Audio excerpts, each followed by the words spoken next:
नमस्कार, मैं वैद्य आयुष्वत। आप सभी का स्वागत है हमारे YouTube चैनल आयुर्मुद्दा चिकित्सा परम धर्म में। आज की वीडियो में हम बात करने वाले हैं प्रत्यक्ष ज्ञान के बाधक कारण के में। ठीक है, ये हमारा आज का टॉपिक है। इस पर हम चर्चा करेंगे कि प्रत्यक्ष ज्ञान में कौन कौन सी ऐसी चीज़ें हैं या बाधक कारण कौन से होते हैं। ये क्वेश्चन काफ़ी कॉमन है और जनरली पूछ लिया जाता है थ्योरी एग्ज़ाम में 5 नंबर के लिए, 2 नंबर के लिए। ठीक है, तो इसको समझते हैं। पदार्थ विज्ञान का टॉपिक है कि इसमें क्या क्या आता है। सबसे पहले कि प्रत्यक्ष ज्ञान में बाधक कारण जो है उनका क्या सूत्र है और क्या क्या वो बता रखे हैं, उसके लिए चर्चा करें। तो एक श्लोक हमारे यहाँ पर 2 श्लोक दे रखे हैं। ठीक है, एक श्लोक है ये वाला कि अति सन्निकर्षाद अति विप्रकर्षाद आवरणात् करण दौर्बल्यम मनो अनवस्थानात् समान अभिहाराद अभिभवाद अति सौक्ष्म्याद च प्रत्यक्ष अनुपलब्धि। ठीक है, एक तो ये श्लोक आया करता है और ये जो श्लोक है हमारा, मैं इसका रेफरेंस लिख देता हूँ। इसका रेफरेंस आता है हमारा चरक सूत्र 11। ठीक है ना, जो हमारा त्रिशेषणी अध्याय है वहाँ से ये लिया गया है और 11/8 है इसका जो रेफरेंस है। ठीक है, तो वहाँ से जाकर आप इसको देख भी सकते हैं। और दूसरा हमारा श्लोक आता है ये वाला, जिसमें क्या बोला गया है इसमें भी देख लेते हैं हम। इसमें पॉइंट आता है हमारा कि अति दूरात समीपात। ठीक है, अति दूरात समीप्यात इंद्रिय घातात मनो अनवस्थानात् सौक्ष्म्यात् व्यवधानात् अभिभावात् समान अभिहारात् च। ठीक है, ऑलमोस्ट आप देखेंगे तो श्लोक में थोड़ा बहुत टर्म का डिफरेंस है, बाकी सारे के सारे सेम है ना। ये जो हमारा श्लोक आता है ये बेसिकली ये श्लोक दिया गया है सांख्य कारिका से। ठीक है, मैं लिख देता हूँ सांख्य कारिका पुस्तक से ये श्लोक हमारे लिया गया है। अब एक एक पॉइंट इनके देखते हैं और उनको समझते हैं कि उसमें क्या अर्थ होता है और उसमें क्या क्या पॉइंट लिए जाते हैं, क्या क्या समझना चाहिए उसको। सबसे पहले बात करें तो आता है हमारा क्या, अति सन्निकर्षात, या जिसको हम अति समीपस्थ भी बोलते हैं, अति समीप भी बोला करते हैं। ठीक है, तो कोई चीज़ बहुत ज़्यादा क्या हो गई है, समीप हो गई है, बहुत ज़्यादा पास है ना। अगर हम जिस चीज़ से प्रत्यक्ष कर रहे हैं उस चीज़ से अगर वो बहुत ज़्यादा समीप है तो उसको प्रत्यक्ष करना, उसका ज्ञान करना, उसका बोध करना वो पॉसिबल नहीं होता। तो ये एक कारण बता रखा है हमारे प्रत्यक्ष ज्ञान के लिए। ठीक है, कि कोई भी वस्तु या जब कोई वस्तु क्या होता है, नेत्र के एकदम समीप आ जाए, ठीक है, तो उसके रूप का मतलब एक कह सकते हैं कि यथावत ज्ञान होता नहीं है ना। तो उस कंडीशन को यहाँ पर अति सन्निकर्षात नाम से दिया गया है। जैसे इसका एग्जाम्पल क्या है, इसके एग्जाम्पल में आप ले सकते हैं कि जैसे हम लोग क्या करते हैं, आँखों में काजल लगाते हैं। ठीक है, तो जब हम आँखों में काजल लगाते हैं तो क्या हम उस काजल को देख पाते हैं? नहीं। क्यों? कि वो अत्यंत समीप है। ठीक है, हमारे नेत्र के बहुत ज़्यादा समीप बोला गया है। तो इसमें एक एग्जाम्पल हो सकता है इसका कि अंजन जो हम लगाते हैं, ठीक है, तो वो क्या है, नेत्र के बहुत अत्यंत समीप है, इसलिए हम उसको देखना पॉसिबल नहीं हो पाता। सॉरी। दूसरा एग्जाम्पल इसको ऐसे समझ सकते हैं, अगर हम कोई भी पेपर या हमने कुछ लिखा हुआ है, ठीक है, बुक है या कुछ भी है, और उसको हम नेत्र से बिल्कुल पास में कर लें तो क्या पॉसिबल होता है उसको पढ़ पाना, उसको रीड कर पाना? नहीं होता पॉसिबल। ठीक है, तो वो जो कंडीशन है वो क्या बोली गई है, अति सन्निकर्षात या फिर अति समीपस्थ। ठीक है, कि आप नेत्र के इतने समीप आ चुके हैं, इतने अति समीप आ चुके हैं कि उसको प्रत्यक्ष करना वहाँ पर पॉसिबल नहीं है। ठीक है, दूसरा पॉइंट इसमें आता है क्या, कि अति विप्रकर्षात या फिर अति दूरात। तो ये पॉइंट भी हमारा बिल्कुल क्लियर है। अब कोई चीज़ इतनी ज़्यादा दूर हो गई है या अत्यंत दूर हो गई है कि वो दिखाई ही नहीं दे रही, तो ये तो कॉमन सा पॉइंट आता है कि बहुत ज़्यादा दूर होने के कारण उसका हमें अभाव हो जाता है या उसका हमें ज्ञान नहीं हो पाता। जैसे कि कोई व्यक्ति दिल्ली में बैठा हुआ है ना, और वो वहाँ से हिमालय पर्वत को प्रत्यक्ष करना चाहता है। ठीक है, तो प्रत्यक्ष करना वहाँ पर पॉसिबल नहीं है। क्यों? क्योंकि वो अति दूर है। या फिर हम पृथ्वी पर बैठकर किसी और ग्रह की, है ना, कि मंगल ग्रह की या फिर किसी अन्य ग्रह की वहाँ पर हम चर्चा करें कि है ना कि उसको हम देख पा रहे हैं, तो वो हम नहीं देख प्रत्यक्ष नहीं कर सकते, क्यों? क्योंकि वो अति दूर है ना, अति दूरात। तो वो जो हमारा एग्जाम्पल आता है वो आता है हमारा अति विप्रकर्षात या फिर अति दूरात के लिए। ठीक है, यानी बहुत दूर से अगर कोई व्यक्ति है, कोई व्यक्ति बहुत दूर खड़ा हुआ है, तो उसका आइडेंटिफिकेशन पॉसिबल नहीं होता, हम उसे नहीं देख पाते कि एक्चुअल में वो है कौन, है ना। तो वो एग्जाम्पल आया करता है हमारे अति विप्रकर्षात का। फिर आता है हमारा आवरणात्। ठीक है, इसको सांख्य कारिका में व्यवधान के नाम से संबोधित किया गया है, व्यवधान। ठीक है, इसको समझते हैं, ये क्या पॉइंट है। तो इसमें व्यवधान में क्या होता है, जब किसी मतलब हम जो भी चीज़ प्रत्यक्ष करना चाहते हैं उसके ऊपर किसी और चीज़ का आवरण हो जाए। ठीक है, व्यवधान का मतलब क्या होता है, काइंड ऑफ ऑब्स्टेकल, है ना, कि किसी भी चीज़ का ऑब्स्ट्रक्शन क्रिएट हो गया है, वहाँ पर ऑब्स्टेकल आ गया है जिसकी वजह से हम प्रत्यक्ष नहीं कर सकते, या किसी चीज़ से वो वस्तु जिस चीज़ का हम प्रत्यक्ष ज्ञान करना चाहते हैं वो ढक गई है, तो क्या होगा, वहाँ पर प्रत्यक्ष का अभाव हो जाएगा। ठीक है, तो इस तरीके से जैसे कि हम इसको कैसे लेके चलें कि सपोज करें एक निडल है, ठीक है, और निडल रखी हुई है, ठीक है, उसके ऊपर हमने कोई एक क्लॉथ रख दिया है, कपड़ा रख दिया है, सपोज करें हमने चादर रख दी है और चादर से वो ढक गई है। ठीक है, तो चादर का उसके ऊपर आवरण हो गया है और आवरण होने के कारण वो निडल हमें नहीं दिख रही है। तो ऐसी कंडीशन में वो क्या रहेगा कि आवरण के कारण हम उस निडल को, उस सुई को, सूची को हम प्रत्यक्ष नहीं कर पा रहे हैं।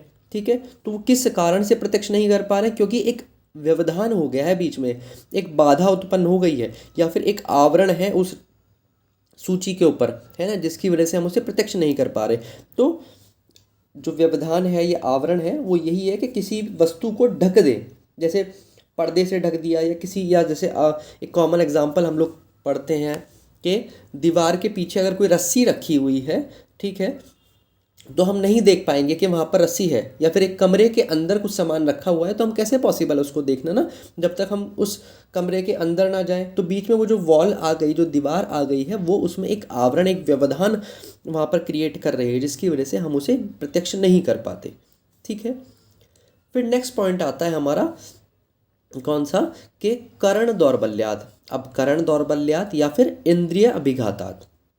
करण दौर्बल्यात का क्या अर्थ है यहाँ पर कि जो हमारी करण है, करण बेसिकली जो हमारी इंद्रिय है, ठीक है, उसमें दुर्बलता आ गई है। सपोज करें हम चक्षु से प्रत्यक्ष कर रहे हैं, ठीक है, हम नेत्र से प्रत्यक्ष कर रहे हैं, ठीक है, और उन नेत्र पर ही क्या हो गया है, उन पर चश्मा लगा हुआ है, उसको मायोपिया है, प्रेसबायोपिया है, या हाइपरमेट्रोपिया है, कोई भी एक डिसीज़ है, किसी भी कारणवश कैटरेक्ट हो गया है, कोई भी, ठीक है, तो उस इंद्रिय की क्या हो गई है, दुर्बलता हो गई है, जिसके कारण वो क्या हो पा रहा है, हम उसे देख नहीं पा रहे। ठीक है ना, हम उस ज्ञान को, उस प्रत्यक्ष ज्ञान को वहाँ पर प्राप्त नहीं कर रहे। किन कारणों से, कि जो हमारा करण है, जो इंद्रिय है, उसका ही क्या हो गया है, उसका ही दौर्बल्य उत्पन्न हो गया है।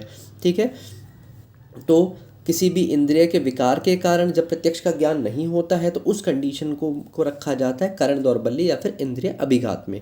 ठीक है, जैसे सपोज करो कोई व्यक्ति बहरा है, ठीक है, उसको सुनाई नहीं देता है, और उससे हम शब्द ज्ञान के बारे में पूछे, ठीक है, तो उसको वो प्रत्यक्ष नहीं होगा शब्द ज्ञान। क्यों? क्योंकि उसकी इंद्रिय दौर्बल्य है, वो नहीं सुन सकता, है ना, उसकी इंद्रियां उस ज्ञान को ग्रहण करने के लिए दुर्बल है, या उपस्थित ही नहीं है ना, उस कंडीशन में। या दूसरा हम क्या लें सॉरी, कि एक अंधा व्यक्ति है, ब्लाइंड है, उसके सामने हम कोई भी एक पिक्चर रखें या कोई भी वस्तु रखें, उसको बोले कि भाई उसको बताओ क्या रखा हुआ है ना, या हम जैसे कई बार क्या बोल देते हैं कि कोई भी अंधा है, उससे हम सामने ऐसे आइडेंटिफिकेशन कराएं, तो उस कंडीशन में क्या होगा, वो नहीं बता पाएगा। क्यों? क्योंकि उसको करण दौर्बल्य है, उसकी इंद्रियां वहाँ पर सही तरीके से काम नहीं कर रही, इस कारण से। ठीक है, तो वो जो हमारा एग्जाम्पल जाता है, वो जाता है हमारे करण दौर्बल्य के लिए या इंद्रिय अभिघात के लिए। फिर नेक्स्ट लेके चलें, नेक्स्ट आता है हमारा मनो अनवस्थनात्। ठीक है, मनो अनवस्थनात् का क्या मतलब है, इसको भी समझ के चलते हैं।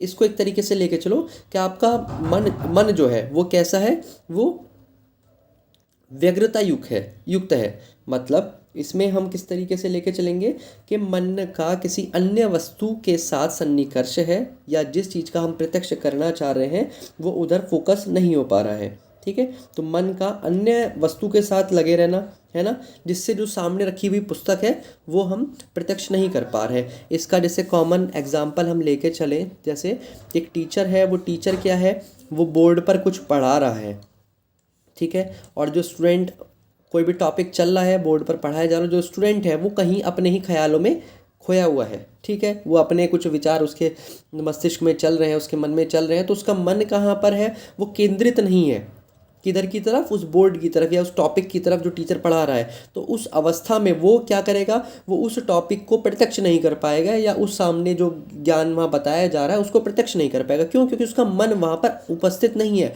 उसका सन्निकर्ष किसी दूसरी विषय की ओर हो चुका है। ठीक है, तो व्यक्ति का जब मन स्थिर नहीं होता है, उस कंडीशन में जो इंद्रियार्थ सन्निकर्ष जो होगा वो बार बार विषय बोध होने पर भी विषय की, कह सकते हैं कि श्रृंखला नहीं बन पाती, एक तरीके से वो एक कॉम्बिनेशन नहीं बन पाता है ना। तो उसको क्या बोला गया है, उसको यहाँ पर मनो अनवस्थानात बोल रखा है। ठीक है ना, कि मन का किसी अन्य वस्तु में लगा रहना, किसी अन्य टॉपिक में, किसी भी विषय में, दूसरे विषय में, जिस चीज़ को हम प्रत्यक्ष करना चाह रहे हैं उसके बारे में वो नहीं सोच रहा है या उसको प्रत्यक्ष नहीं कर पा रहा है, उसकी तरफ केंद्रित नहीं हो रहा है। तो ये जो पॉइंट आता है हमारा, ये आता है मनो अवस्थानाथ की तरफ। ठीक है, फिर नेक्स्ट आता है हमारा इसमें समान अभिहारात। अभी समान अभिरात, अभिरात क्या चीज़ है, तो समाना अभिहारात, इसमें क्या हो गया है कि जो भी हमारे द्रव्य हैं वो सिमिलर होने के कारण हम उसे आइडेंटिफिकेशन नहीं कर पा रहे हैं या उसको प्रत्यक्ष नहीं कर पा रहे हैं। ठीक है, कि समान कारक वस्तुओं का एक साथ जब हम परस्पर संबंध कर देते हैं, उस अवस्था में प्रत्यक्ष का बोध ना हो पाना ही क्या कहलाता है, समान अभिहारात कहलाता है। ठीक है ना, जैसे अब हम उसको कॉमन इसके जो एग्जांपल लिए जाते हैं या जिसको हम आसानी से समझ सकते हैं, सपोज़ करो राइस है। ठीक है, हमने राइस का कोई एक तंडुल या एक चावल ले लिया है हमने, ठीक है ना, और उस चावल को मैंने आपको दिखाया और उसको बाद में मैंने उसे एक जार में जिसमें बहुत सारे चावल रखे थे उसमें उसको डाल दिया। ठीक है, अब मैं आपसे बोलूँ कि आप उस चावल को उठा के दिखाओ, तो क्या वो पॉसिबल है? नहीं पॉसिबल है। क्यों? क्योंकि वो समान अभिहारात, वो समान सामान्य चीज़ों से घिरा हुआ है, सारी चीज़ें सिमिलर हैं। आप उस चावल में से, उस चावल है ना, इतने सारे चावलों में से उस चावल को आप नहीं ढूंढ सकते क्योंकि वहाँ सामान्य रूप से वो उपस्थित है। ठीक है ना, या गेहूं में गेहूं को ढूंढना, या कह सकते हैं मैं आपको बोलूँ कि आटे में, है ना, गेहूं के आटे में मैंने और आटा मिला दिया, अब मैं उसको बोलूँ कि इसके पार्टिकल्स को ढूंढो, तो नहीं पॉसिबल है ना, तो वहाँ हम उस चीज़ को प्रत्यक्ष नहीं कर सकते। तो ऐसी ही कंडीशन है कि समान द्रव्यों का कोई ढेर है ना, और उसमें हम उसी के सामान्य कोई एक द्रव्य को डाल दें, ठीक है, जिसकी वजह से वो मिक्स हो जाता है, और मिक्स होने की वजह से हम उसको ढूंढ नहीं पाते, उसको खोज नहीं पाते, तो वो जो कंडीशन है वो क्या कहलाती है, वो सामान्य अभिहारात कही जाती है। ठीक है, फिर आता है हमारा सातवां अभिभावात। अभिभावात क्या चीज़ है, तो अभिभावात को आप ऐसे लेके चलें कि जब किसी चीज़ से पराजय हो जाए, आप हार जाएं, है ना, तो दैट इज़ अभिभावात। अब ये पराजय किस तरीके से, सपोज करो, इसका बहुत अच्छा एग्जाम्पल है कि दिन में सूरज जो होता है वो अपने प्रचंड रूप में हुआ करता है ना, और उसमें भी अगर हम बात करें गर्मियों की, है ना, तो जो सन होता है वो अपने प्रचंड रूप में हुआ करता है, बहुत ज़्यादा तीव्रता के साथ अपनी किरणों को वो से प्रकाशित कर रहा होता है। ठीक है, पूरे के पूरे संसार को प्रकाशित कर रहा होता है, और उस कंडीशन में क्या होता है, जो हमारे तारे होते हैं, ठीक है ना, जो भी नक्षत्र हैं, तारे हैं, ठीक है, वो क्या हो जाते हैं, वो दिखाई नहीं देते, है ना। दिन में तारे दिखते हैं? नहीं दिख पाते। क्यों नहीं दिखते, है ना, आसमान में अगर हम तारे देखें तो वो नहीं दिख पाते। क्यों? क्योंकि क्या हो गया है कि सूर्य की जो किरणें हैं, वो जो उसका प्रकाश है वो इतना ज़्यादा है कि वो हमारे तारों के प्रकाश को ओझल कर देता है ना, उसको देखने में सहायक नहीं होने देता। ठीक है, तो ऐसी जो कंडीशन है उसको क्या बोलते हैं, उसको अभिभावात बोलते हैं। कि जब किसी एक के प्रभाव से, है ना, एक वस्तु के प्रभाव से दूसरी वस्तु के अस्तित्व का, है ना, या अस्तित्वहीन हो जाना, ठीक है, या दूसरी वस्तु का प्रभाव कम हो जाना, उसको हम क्या बोलेंगे, उसको अभिभावात बोलेंगे। ठीक है, कि इसके प्रकाश से, सूर्य के प्रकाश से क्या हुआ, जो तारे हैं, है ना, जो नक्षत्र हैं, उनका प्रभाव या उनका अस्तित्व हीन हो गया, कम हो गया, तो वो कंडीशन कहलाती है अभिभावात। ठीक है ना, कि सूर्य के प्रखर तेज से चंद्रमा है, तारे हैं, इनका नहीं दिखाई देना, इसका एग्जाम्पल हो जाया करता है। फिर बात करते हैं लास्ट इसमें जो आता है, वो आता है अति सूक्ष्मयात, या फिर जिसको हम बात बोलेंगे अति सूक्ष्म। ठीक है, तो अति सूक्ष्म का तो बहुत आसान सा एग्जाम्पल्स बहुत सारे हो सकते हैं, और इसको आप समझ भी सकते हैं। अगर कोई चीज़ बहुत ज़्यादा सूक्ष्म है, अति सूक्ष्म है, ठीक है, तो उसको हम अपनी नेक्ड आई से नहीं देख सकते। जैसे कि बैक्टीरिया हो गए, वायरसेस हो गए, है ना, तो इनको हम अपनी नेक्ड आई से नहीं देख सकते डायरेक्टली। उनके लिए हमें किसी ना किसी दूसरी चीज़ों का हेल्प लेनी पड़ती है। माइक्रोस्कोप हुआ, है ना, या मैग्नीफाइंग ग्लासेस हुए, इनका यूज़ करना पड़ता है। तो बैक्टीरिया, वायरसेस, या फिर कोई भी और चीज़ें ले लो, जैसे एटॉमिक लेवल पे हमें कुछ देखना है, ठीक है, तो किसी भी एटम का साइज़ देखना है, या फिर उसका कुछ भी इस तरीके की जो चीज़ें हैं जो बहुत ज़्यादा सूक्ष्म है ना, अणु लेवल पे है, परमाणु स्तर पर है, तो उस स्तर पर हम क्या कर सकते हैं, हम देख नहीं पाते। या फिर मैं बोलूँ आपको कि आपको वाटर के मॉलिक्यूल्स देखने हैं, तो वो प्रत्यक्ष करना, है ना, एक मॉलिक्यूल को देखना है वहाँ पर, तो वो प्रत्यक्ष करना ऐसे पॉसिबल नहीं है। क्यों? क्योंकि वो अति सूक्ष्म है, उनका साइज़ बहुत ज़्यादा छोटा है, अत्यंत सूक्ष्म होने के कारण उनको हम नहीं देख सकते। तो ये जो हमारा एग्जाम्पल आता है वो आता है अति सूक्ष्म का। तो जो हमारे प्रत्यक्ष ज्ञान के बाधक कारण थे, उनमें ये 8 आ जाया करते हैं। अति सन्निकर्षात, अति विप्रकर्षात, आवरणात, करण दौर्बल्य, उन्मन मन अनवस्थनात्, समान अभिहारात, अभिभावात और अति सूक्ष्मात।